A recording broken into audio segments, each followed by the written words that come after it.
Chamo-me Gerhard Leonhard e estou hoje a falar com Jaqueline Weigel. Ela está perto de Porto Alegre, no Rio Grande do Sul, um estado do Brasil, é claro. A Jaqueline é uma boa amiga e futurista há já algum tempo. Já trabalhamos juntos em algumas ocasiões, no Brasil e noutros países, e hoje estamos a conversar sobre o futuro. Bem-vinda, Jaqueline. Obrigada, Gerard. Obrigada, Gerard. Estou muito feliz por estar aqui. Obrigada por me receberem aqui. E vou direto ao assunto. Fala-me do bom futuro, porque temos muita gente a falar sobre o pensamento do fim, o fim do mundo e o mundo apocalíptico. Falem-me um pouco sobre o bom futuro, por favor. Este é um tema do meu trabalho há 5 anos, desde a Covid-19 e um pouco antes da Covid-19. A ideia é muito simples. O facto é que muitas pessoas pensam que o futuro não é bom. E isso deve-se a razões óbvias, como as alterações climáticas, as guerras, a inteligência artificial, a automação e a má política. Por isso, se tivermos uma lista, a cada dia que passa, a lista aumenta e as coisas não estão a funcionar. E muitas pessoas estão seriamente preocupadas com o futuro e não acreditam que possamos fazer a coisa certa e ter um bom futuro. E na Europa, por exemplo, 70% dos jovens europeus entre os 25 e os 35 anos dizem que não vão ter filhos porque o futuro é mau. Os jovens têm muitas dúvidas sobre o futuro, e é a primeira vez que vejo jovens a falar do fim do mundo, do fim da humanidade. Sim, não há esperança. Sim, É muito triste que, por exemplo, no Brasil, tenha havido uma grande pesquisa no outro dia mostrando que, essencialmente, apenas 7% dos brasileiros confiam em outras pessoas além da família, e a confiança em outras pessoas diminuiu muito. Penso que o Brasil é o número 1 no que respeita ao declínio da confiança. Mas também na Europa, as pessoas dizem que não se pode confiar nos outros, e que há muitos autocratas, pessoas más, tiranos, ganância e confusão. Portanto, neste momento é um período de grande confusão e de pensamentos extremos, como temos nos IKZEWA, na Alemanha com as eleições, em França, e muita confusão sobre muitas coisas. Por isso é muito importante, na minha opinião, descrever, especialmente aos mais jovens, o facto de termos essencialmente todas as possibilidades científicas e tecnológicas ao nosso alcance. Temos toda a ciência e tecnologia de que precisamos. Podemos utilizar a inteligência artificial para resolver o problema das alterações climáticas, do cancro, para criar mais trabalho, para construir uma economia verde. Tudo isto são questões práticas. Por isso, a ciência e a tecnologia são óptimas para coisas práticas. E como estamos a ver, podemos ser mais eficazes, podemos comunicar a nível mundial, podemos alimentar toda a gente, podemos criar água nova, podemos ter fusão nuclear, o que significa que temos energia ilimitada. Temos muitas soluções. E Kevin Kelly, da revista Wired, disse no outro dia que devíamos ser optimistas, não porque temos menos problemas, mas porque temos muito mais soluções, mais capacidade. E isso é verdade, o que não está a acontecer. É o outro lado disto, portanto, na parte prática, ciência e tecnologia, isso estava a acontecer. Mas em termos de colaboração, consciência global, trabalhar em conjunto, ultrapassar as dificuldades do senso comum e da sabedoria, isso está a diminuir. Por isso, o nosso maior problema não é não termos as possibilidades, mas sim o facto de as utilizarmos para as coisas erradas. Por isso inventamos, esse é um grande problema. Disse mesmo que podemos criar um inferno ou o céu com todas essas tecnologias. Eu sei que a tecnologia é uma ferramenta. Como é que podemos criar o céu em vez do inferno? Sim, todas as tecnologias são assim. Podes ver cerca de 12 horas de televisão por dia e isso é um inferno. E vai ser um vegetal. Mas também se pode usar a televisão para construir a democracia. E é assim com todas as ferramentas. Mas quando temos ferramentas como a engenharia genética, mais cedo ou mais tarde, podemos descobrir qual o gene que causa certos tipos de cancro. E podemos tentar silenciar o gene, ou impedir que se torne ativo, ou prever, certo? É tudo possível, certo? E em breve. Demasiado tarde para nós e provavelmente para nós, mas nos próximos 10, 20 anos, podemos fazer isso. E podemos usar a engenharia genética para dizer, quero um super soldado. Isto é ficção científica, mas não é impensável. E é este o problema da tecnologia. Se não usarmos a nossa sabedoria e a nossa colaboração e acordos, por exemplo, sobre o que é correto e o que não é, então acabamos por ter todos os efeitos secundários da tecnologia. Por exemplo, inventamos o petróleo, o gás e o carvão. E isso foi ótimo para a sociedade industrial, certo? Mas agora estamos aqui com um mundo que vai sofrer um aquecimento global de 4 graus e 500 milhões de pessoas serão afetadas pelos refugiados do clima. É verdade, por isso, temos de dedicar mais tempo a trabalhar em conjunto para garantir que usamos tudo isto de forma correta. Portanto, trata-se de políticas, trata-se de consciência, trata-se de uma história maior do que apenas comprar a tecnologia certa ou assim. Devemos. Na história da humanidade, tendemos a ser bons a pensar e realmente consideramos que não somos bons nisto a longo prazo. Mas aparentemente, quando penso em como vivia anos atrás e como vivo agora com os meios, com a tecnologia, posso falar convosco. Tu estás na Suíça, eu estou no Brasil. Qual é o principal ponto de viragem para os humanos? Porque mais tarde gostaria de falar sobre isso para um mundo incrível. Pessoas, planeta, propósito e prosperidade. Mas qual é realmente a mensagem-chave ou o ponto-chave para podermos mudar isto para uma perspectiva melhor? Penso que já falamos sobre isso uma vez, quando estive convosco no evento do Rio de Janeiro. Primeiro, temos de assumir que os seres humanos são capazes de fazer coisas boas. Se partirmos do princípio de que os seres humanos não são capazes, não estão dispostos e são, em geral, maus, então vamos acabar. Então somos o dinossauro. Vamos simplesmente A ciência desaparecer. pode tornar-se verdade. Eu não acho que isso seja verdade. Acredito mesmo que, por vezes, não estamos a olhar suficientemente para a frente. Por vezes somos preguiçosos e não temos imaginação suficiente. Mas geralmente, quando há um problema real, podemos colaborar. No entanto, estamos sempre à espera que o problema apareça. Por isso, como no caso da Covid, acreditamos que tínhamos um problema quando havia 2.000 mortos a sair do hospital. Tal como acontece com as alterações climáticas, agora vemos inundações, vemos pessoas a morrer na Índia e dizemos: meu Deus, é real, não é? E temos de acabar com isto. Precisamos de ter a capacidade de previsão para compreender as coisas antes que elas nos atinjam. E somos muito maus nisso. Penso que isto se deve ao facto de termos este ímpeto de luta ou fuga. Então lutamos, mas sem uma razão, não fazemos nada. E este é um grande problema. Podemos ver, por exemplo, como isso se passou no Brasil. Ao longo dos anos, toda a gente falava que o Brasil era o futuro, que o Brasil era a esperança de todo o continente, etc. E isso podia ter acontecido, e aconteceu, às vezes, um pouco mais do que noutras. Mas não houve previsão suficiente para juntar tudo numa história maior, numa visão maior. E houve sempre uma grande tentativa, e depois uma catástrofe, certo? E depois para trás e para a frente. Portanto, esta é uma daquelas coisas em que acho que se tivermos uma boa agenda, para onde estamos a ir, então podemos começar a trabalhar em conjunto para realizar a agenda. Por exemplo, a agenda verde e a agenda da energia sustentável são uma grande oportunidade e não apenas um fardo. É o futuro, certo? Por isso, penso que o importante é percebermos as nossas limitações em relação ao caminho que percorremos, mas também não desistirmos de dizer que as outras pessoas são más, ou que não existem pessoas boas, ou que geralmente as pessoas fazem coisas más. Penso que, de um modo geral, isso não é verdade. E na história, temos visto repetidamente que podemos colaborar e que, de fato, fazemos o que está certo. Mas cometemos muitos erros, por isso é muito difícil, por vezes, ver isso. Eu tenho esperança. Sim, temos esta experiência espantosa aqui no Brasil, no sul do Brasil, com todas estas inundações e catástrofes provocadas pelas alterações climáticas. Catástrofes, e nós sabíamos disso. E o governo e os cidadãos não fazem nada. Por isso, agora, e nos últimos 2 meses, estamos a trabalhar em conjunto como cidadãos, sem esperar por nada nem por lado nenhum. E depois da crise, estamos a voltar. As pessoas voltam e estão a chorar. Estão a pedir quem tem a culpa, quem é culpado, quem nos vai salvar.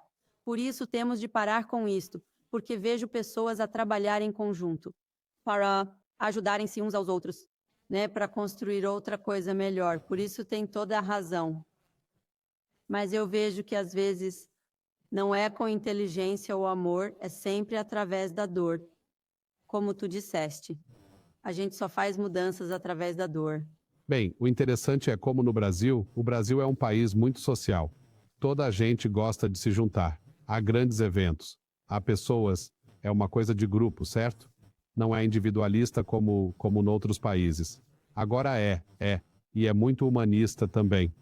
E isso, por vezes, torna-o mais caótico. Por isso é mais difícil. É mais difícil colaborar porque as circunstâncias são difíceis, não é? Assim, num país como este, é necessária uma grande capacidade de liderança para colocar as pessoas na mesma página. E é muito fácil colocar as pessoas na mesma página quando se é um tirano conservador, porque então só se tem uma agenda muito pequena e é como se fosse muito simplista. Foi o que aconteceu em França com as eleições que se aproximam na Europa e na Alemanha para as eleições europeias. E claro, nos Estados Unidos. Se tivermos uma agenda muito simples, as pessoas não têm de pensar muito. Elas simplesmente, certo. Mas o facto é que esta não vai ser uma tarefa simples.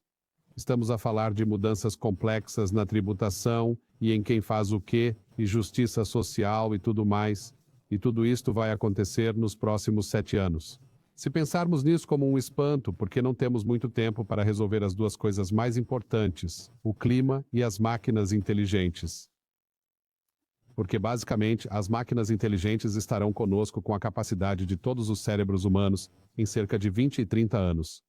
Portanto, temos 7, 6 anos para descobrir como vamos responder a um mundo onde Os nossos os nossos agentes inteligentes estão a fazer o trabalho. Certo? Como é que podemos ser otimistas sem sermos optimistas? Como podemos ser optimistas sem sermos ingênuos? Todos nós, cidadãos. Sim. O poeta italiano Gramsci tem um grande ditado.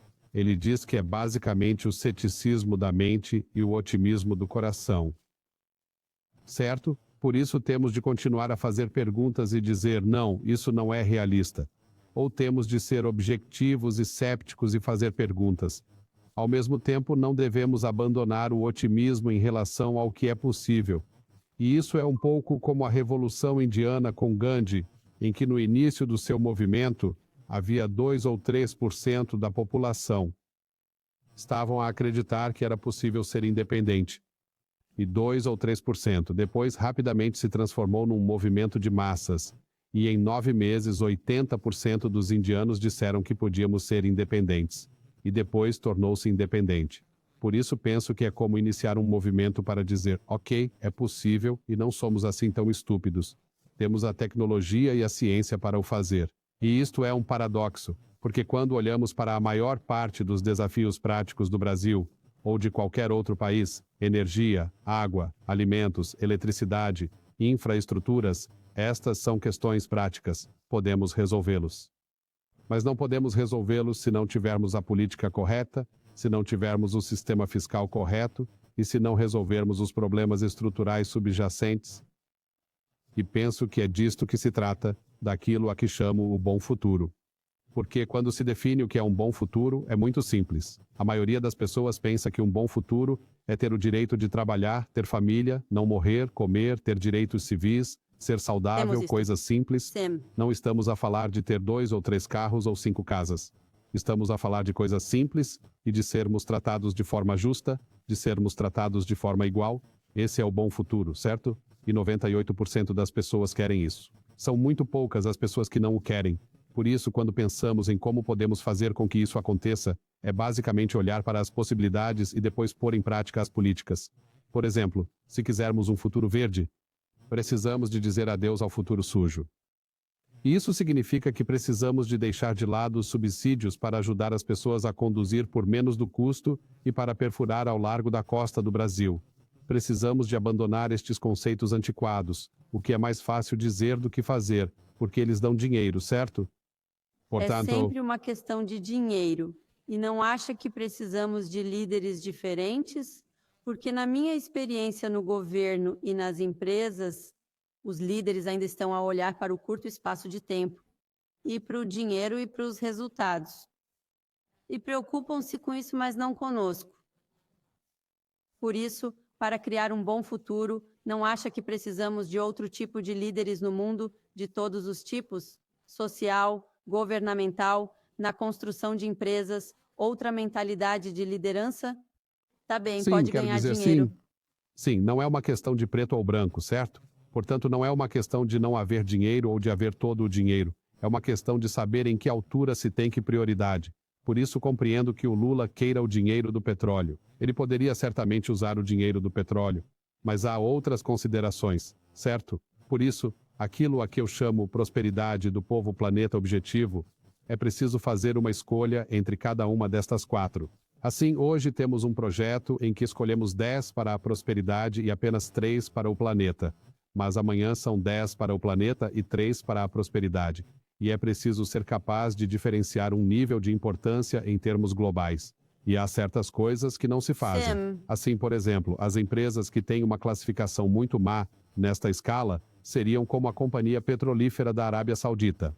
Mas, portanto, seria 1 para o planeta, 1 para as pessoas, 1 para o objetivo, mas 10 para a prosperidade. E os países são assim. E penso que esta é uma escolha que fazemos para ver como podemos chegar a esse destino. E sim, é complicado, mas as pessoas entendem visões. E o Brasil é um país que tem muitas visões sobre todo o tipo de coisas. Por isso, penso que seria uma ótima altura para perceber isto e para ir além da simples definição de sucesso.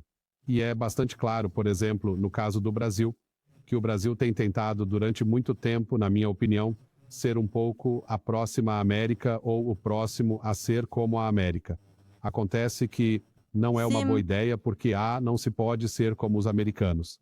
B, não é bom ser como os americanos porque só funcionou para eles e já não funciona. Portanto, é uma lição interessante. Ser como os americanos não é uma coisa desejável. Não que os Sam, americanos sejam maus, mas não é realista. Não é uma boa ideia. Então, para entender o próximo nível de capitalismo, como Al Gore disse, capitalismo sustentável, precisamos de abandonar esta velha definição. E isto remete para o início do socialismo e do comunismo de Lula. Todas essas coisas são completamente irrelevantes agora. Porque precisamos de uma nova forma de economia para o futuro. E estas palavras antigas não funcionam. Por isso, algumas das coisas que se fazem talvez sejam mais socialistas, como fazemos na Europa, como os cuidados de saúde, e outras sim, serão mais sim. capitalistas, como os mercados abertos, o investimento livre. É preciso encontrar um equilíbrio que se adapte ao futuro, não ao passado, e é isso que está a Qual é a acontecer diferença? agora. Gostaria de falar sobre estas quatro palavras: pessoas, planeta, objetivo e prosperidade. Mas antes de mais, qual é a diferença entre prosperidade e lucro? O lucro tem a ver com dinheiro, ganhos monetários. A prosperidade pode ser o facto de eu ter uma vida óptima, organizada e segura, mas não sou super rico. Por exemplo, as pessoas na Dinamarca ou na Finlândia têm prosperidade, mas não são ricas. É muito difícil tornar-se rico na Dinamarca ou na Finlândia por causa dos impostos, mas as pessoas na América, se consideram bem-sucedidas, querem ser ricas, mesmo ricas, não apenas prósperas. Por isso, recordo-me da série de filmes Star Trek, em que toda a discussão sobre a chamada economia Star Trek tem a ver com prosperidade, com ser próspero. Portanto, avançamos, ganhamos. Mas dentro do razoável. Por exemplo, na América, o diretor-geral médio ganha o mesmo montante que os seus executivos. Está bem? E poder-se-ia dizer, não seria suficiente se um diretor-geral ganhasse Dallas vezes mais do que os seus patrões, mas vezes mais é obsceno. E para mim, prosperidade seria, se eu trabalhar muito, sou muito inteligente e bem-sucedido. Posso sair-me muito bem. Posso ser Dala, mas não Bárbara. Sim, sim. Sim, sim, e portanto penso que se trata realmente de prosperidade, num sentido mais amplo, também de segurança social, como este é um grande tema no Brasil, é claro, e a disparidade entre os muito ricos e os muito pobres, que tem sido o Brasil e a Índia, para num grau muito maior no Brasil, que tem sido uma questão importante. Como é que se resolve isso? É preciso uma abordagem diferente de toda a economia para resolver isso. E Mas penso Sim, que a geração de famílias, as famílias muito ricas, vejo no Brasil. Tem outra mentalidade. Acham que a prosperidade é mais do que ter muito dinheiro para não sei o quê. Por isso, acho que a nova geração tem esta nova mentalidade e está a ajudar. todos esses escritórios familiares que vemos no Brasil, no Rio de Janeiro, com a nossa amiga Marina. Com certeza. Sim, a nova geração tem outra mentalidade e quer lucrar com a prosperidade, mas não com muito Sim, dinheiro. acho que o que está para acontecer é que nós podemos ver os baby boomers da geração X, com a minha idade, a nossa idade mais ou menos, eles estão a desligar-se da velha forma de gerir os negócios.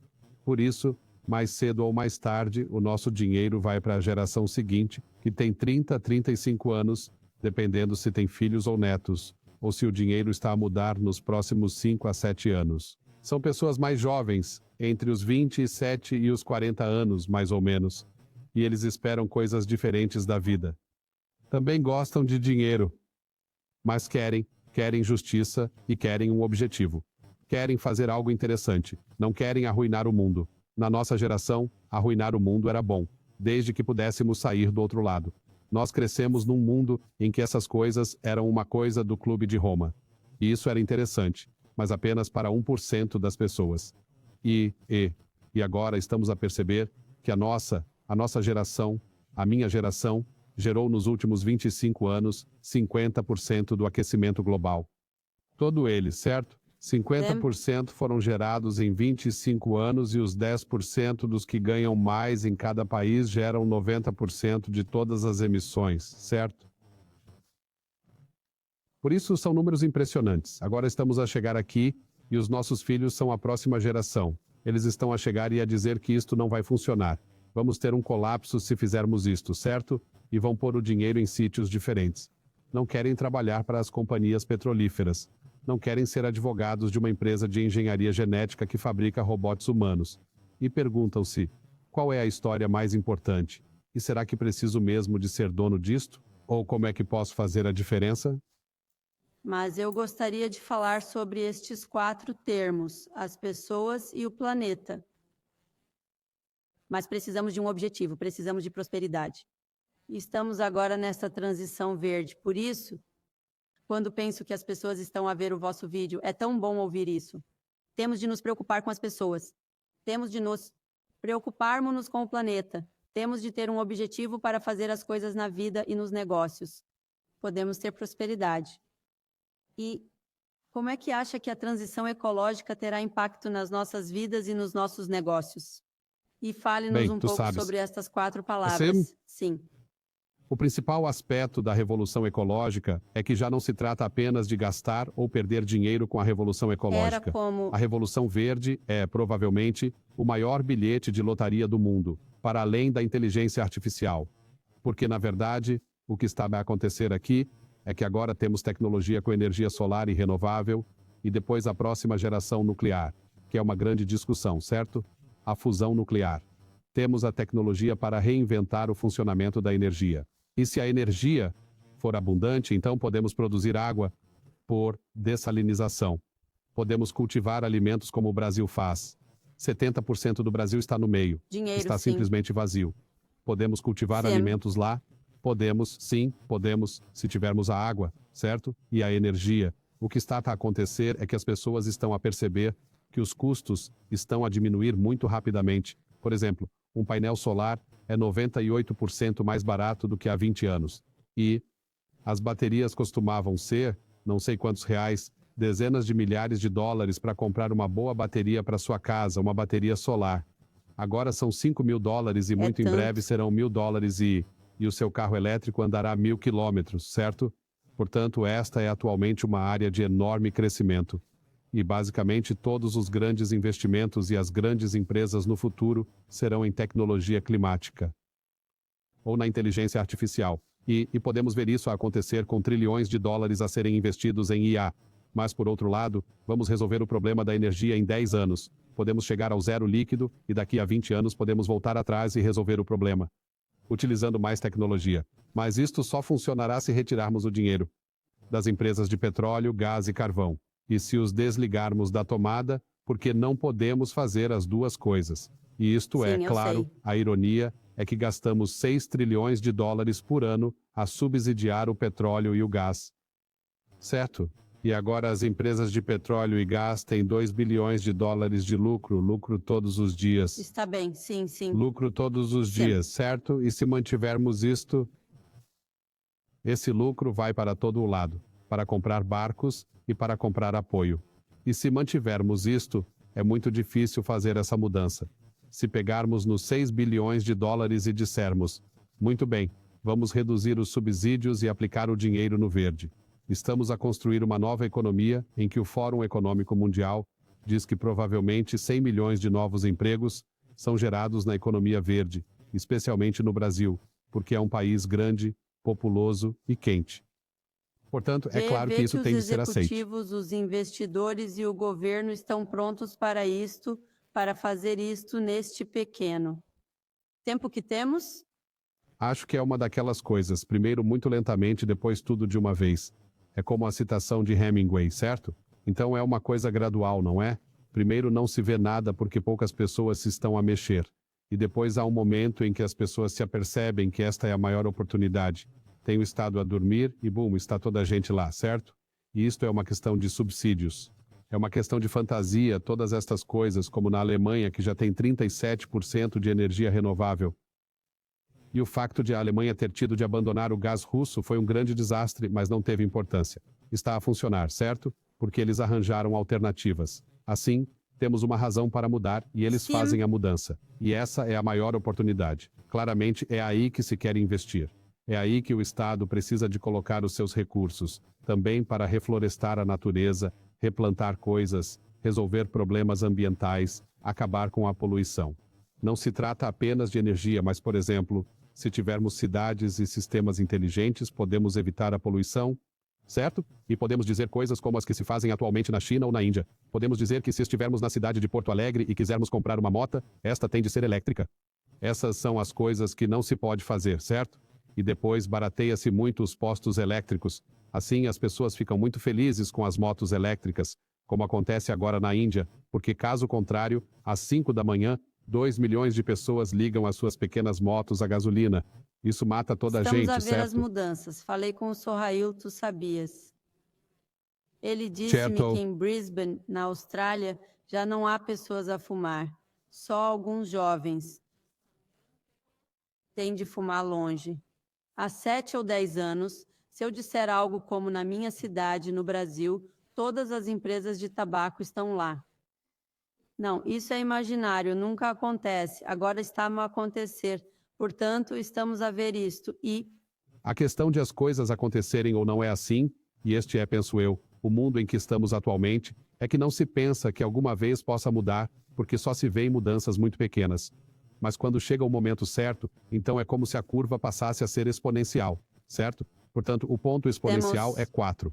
O próximo passo é 8, 16, 32. Mas se estiveres no ponto 0,1, a exponencial é o ponto 0,2. Está sempre no 0,4. Não é nada. Não se vê, mas quando se tem um ponto de ativação, boom, certo? E eu acho que chegamos a um Sim. ponto de disparo, certo? E também, como no caso da inteligência artificial, é a mesma coisa. É um tema que se fala há 50 anos, mas agora chegamos a um ponto de ruptura. E onde essa tecnologia pode gerar e fazer coisas que já não são estúpidas. E isso cria oportunidades completamente diferentes. falamos de IA e este é o tema deste ano. Em todos os sítios onde vou, só querem falar de IA.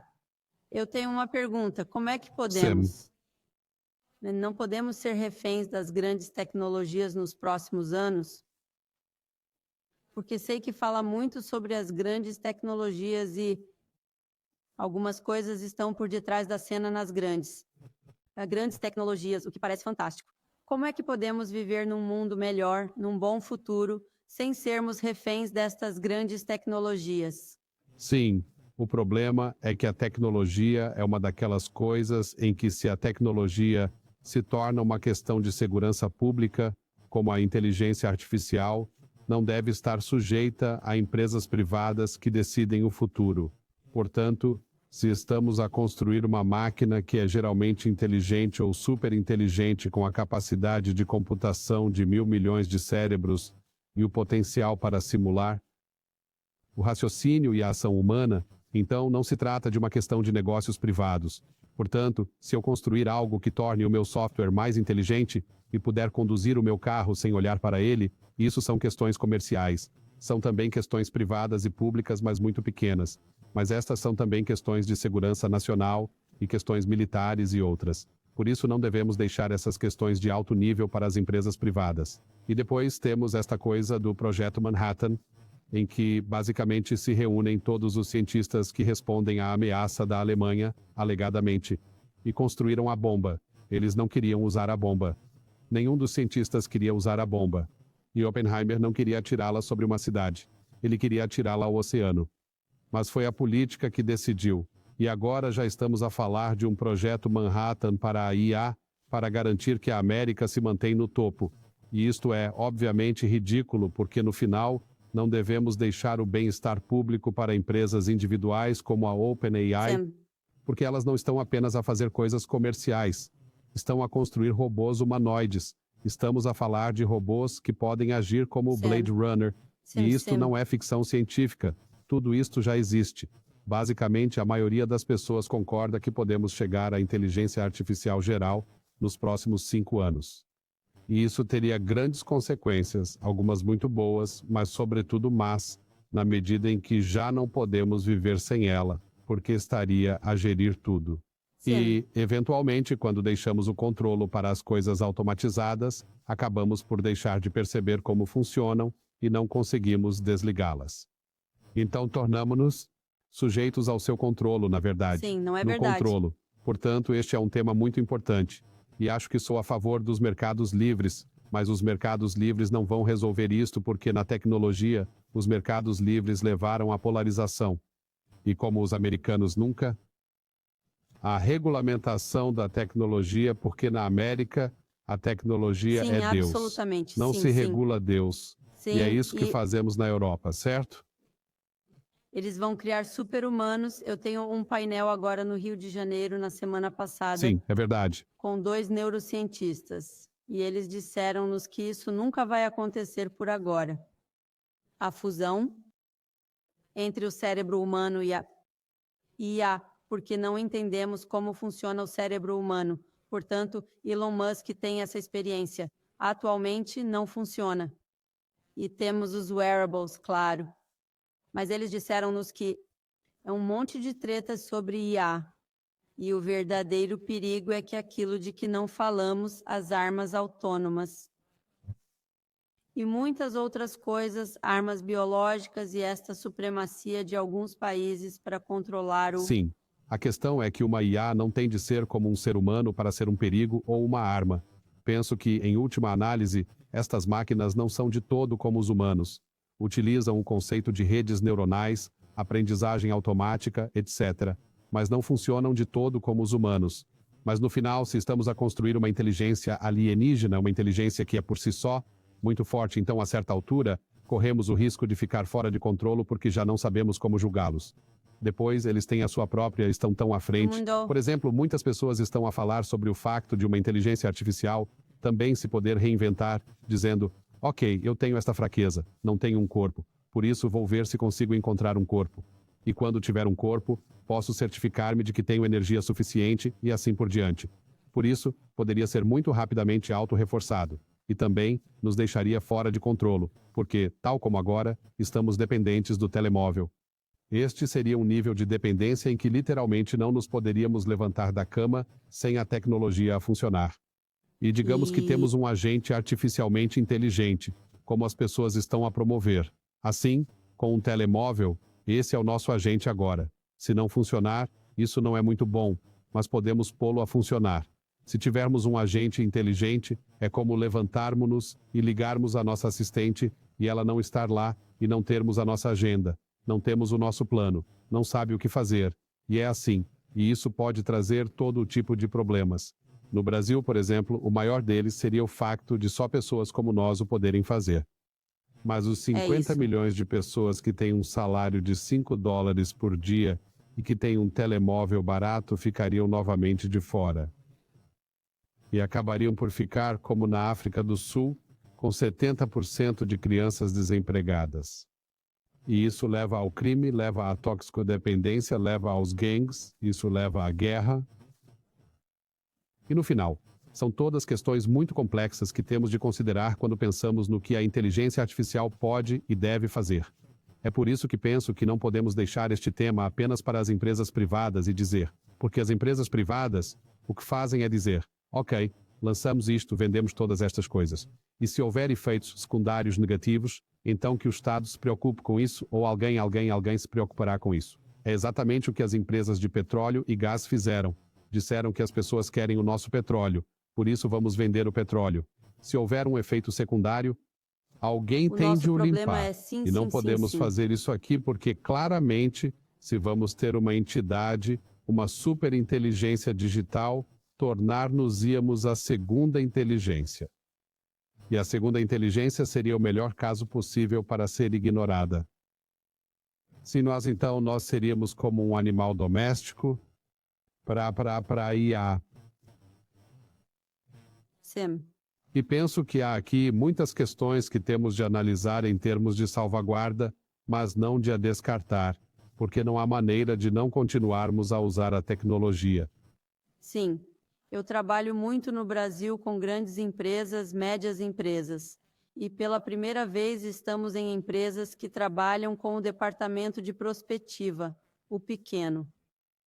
E qual é que acha que é a principal agenda para as empresas este ano e no próximo ano?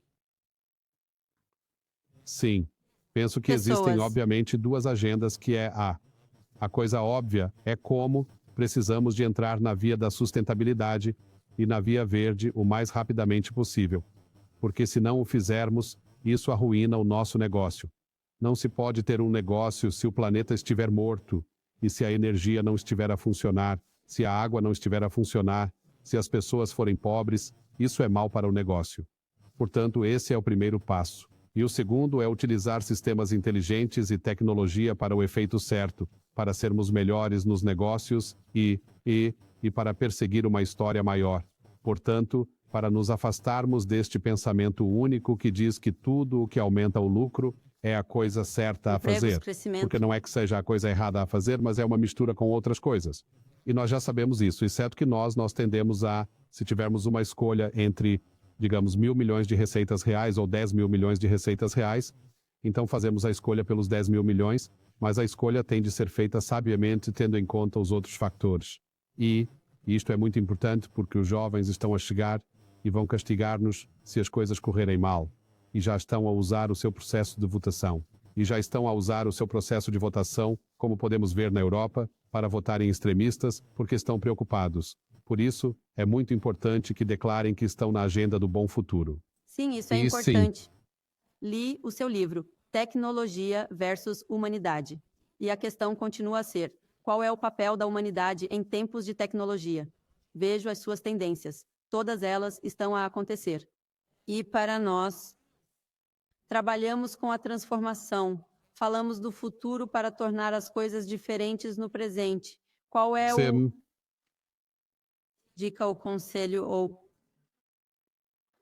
ensinamento que nos pode dar para ter esperança? O que há de bom para vencer todos os dias? Acho que primeiro Eu não tenho, tenho esperança todos os dias, mas às vezes vejo a minha equipa cansada e pronto, vamos embora. Sim, penso que é bom ter exemplos de como as coisas estão a funcionar, em vez de apenas como não estão a funcionar, para dar bons exemplos sobre isto. E também acho que vai ser sempre uma mistura de terapia de choque e coisas para adorar. Por isso, ter ideias que apresentem coisas como esta é ser honesto sobre as coisas, e isso é muito difícil de fazer às vezes porque é chocante para as pessoas, e dizer, ok, isto é o que está a acontecer, mas aqui estão as coisas que resultam disto. Porque quando se tem um conflito, há uma janela que se atravessa. Costumo dizer que é como uma terapia, certo? Só se vai à terapia quando se tem um problema. Não se vai à terapia se não se tem um problema, e na maioria das vezes, é um grande problema. Por isso, quando vamos à terapia, encontramos uma pequena janela ou uma oportunidade. E se atravessar essa janela, então um novo mundo acontece, certo? Se não passarmos por essa janela, então nunca saberemos o que acontece e depois cai tudo, certo? E por vezes, atravessa-se a janela e não há lá nada. Mas, de um modo geral, este é um processo de descoberta. Por isso, o que queremos descobrir nos negócios e na política é o que está do outro lado da miséria. Se passarmos por isso, o que é que vai fazer a próxima janela? E temos de acreditar que há outra janela. Portanto, a esperança às vezes vem de mostrar exemplos, mas também de ter um princípio de compreensão de que é possível. E a história diz-nos que isso acontece a toda hora, só que não o vemos dessa forma porque olhamos para todas as coisas que não aconteceram. E nós ajudamos os nossos clientes a ver o que está do outro lado e o que está no futuro. Mas eles têm tanto medo, eles escolhem mesmo o business as usual porque se sentem confortáveis. Por isso, depois de verem o que está do outro lado, é só dar tempo ao tempo. Penso que optar pelo business as usual é escolher a morte certa, porque num mundo em que há factores em constante mudança, cerca de 10 mega mudanças, desde a virtualidade à IA, a fusão nuclear e a computação quântica, não é possível acreditar que se pode repetir o que se fez no ano passado. Por isso, o segredo é pegar no que funciona atualmente e gerar dinheiro para prolongar o mais possível sem ficar preso a isso, e depois encontrar a próxima janela e usá-la como rampa. E, como disse Einstein, a imaginação é mais importante do que o conhecimento. O conhecimento é bom, mas a imaginação é o que precisamos para fazer o futuro. E é por isso que eu digo sempre que o futuro não é sobre o amanhã, porque o futuro já está aqui de muitas maneiras. Não prestamos atenção, não olhamos e precisamos de começar a usar isso para construir o futuro agora. Penso que foi Barbara Hubbard, a futurista, que disse que o futuro existe primeiro na imaginação, depois na vontade e depois na realidade. E não o contrário, certo? Primeiro imaginamos isto, depois construímos.